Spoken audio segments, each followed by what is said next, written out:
I really just want to make the classroom more engaging. My whole master's thesis was on game-based learning and how it can help kids enhance their learning through fun ways. Putting AI into the school, basically, and letting the kids use it. It is a very touchy-feely kind of subject. Every conference I've gone to, everything that they've said, there's no way we're going to stop it. There's no possible way. What we can do is train ourselves to help the students learn how to use it properly. And I'm a firm believer in letting them use it properly. Show me what a good resource looks like. Or can you mark up this paper that I typed myself and tell me where I'm weak at so I can go back and edit it. Instead of grading the end result, a test, an assessment, all that, we grade the whole thing.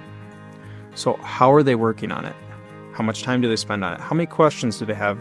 Because sometimes the process is more important than the end result. It was actually my 8th grade social studies teacher that made me want to be a social studies teacher. He had a way of talking to you that he wasn't treating you like a kid. He was treating you like an adult. But at the same time, you felt like you could have a fun conversation. And I'm like, that's what I want to do.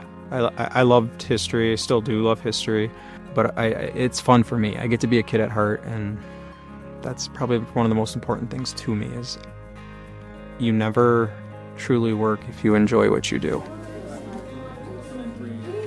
There's kids that you just need to let them know you're there for them and let them do what they need to do sometimes. Take a deep breath, put their head down for a second because they had a rough time. And you learn to read it pretty quickly.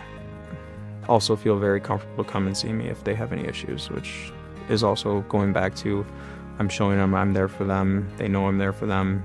They can come see me anytime. The biggest hope that I could ask for them, or that they're successful, kind human beings. That's really all I can ask for. They're happy. They've achieved all the goals that they've set for themselves in high school, or even later on, that they can look at themselves in the mirror and say, I am doing exactly what I want to do.